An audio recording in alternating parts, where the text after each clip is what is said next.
Hello everyone. I'm making this quick video to show you how to log into the RightScore platform to verify your rosters before we begin our testing administration. From this window, you will be at the teacher dashboard once you first log into RightScore using the login credentials that you were emailed. I'm going to use Mr. Shin's login information for this video purposes. If you look on the left hand side, you will see the option to click roster. Once you go to roster, you should see all of the students in your reading and ELA courses combined. If you are a departmentalized grades, you will see all of your students in one list. So keep in mind, to verify your students, the first thing you should probably do is alphabetize them. So if you look at these arrows right in the student menu, I'm going to click the arrow and it quickly alphabetizes the students by last name.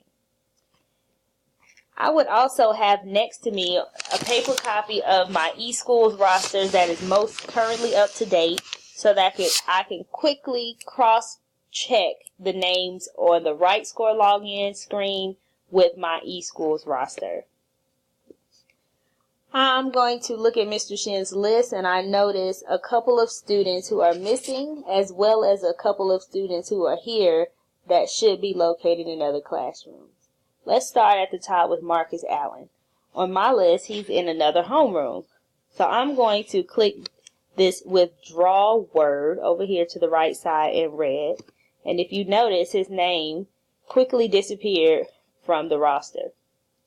I also noticed that a student who is missing is Cortez Allen.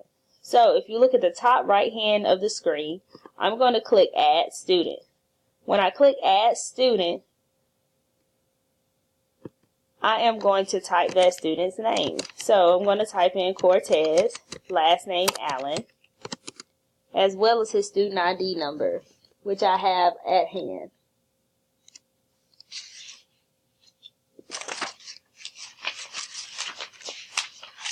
Okay, now that I have entered Cortez's student ID number and added him to the same period that the other students were in, I'm going to hit Save Changes. Now, voila, you see Cortez is added to the top of the screen, but for this class. Make sure you repeat this same process for all of the students on your reading roster, as well as the writing roster tab.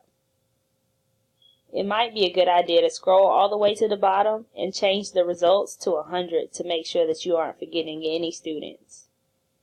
Once you have made sure your list is complete, you can download a copy of your roster so the students can quickly have access to log in by clicking this export button.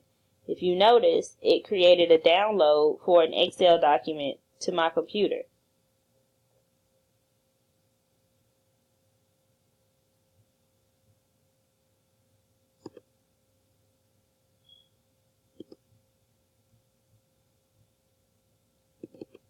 Once I extend these columns, I can see the same students on this roster. Now I have a printable copy.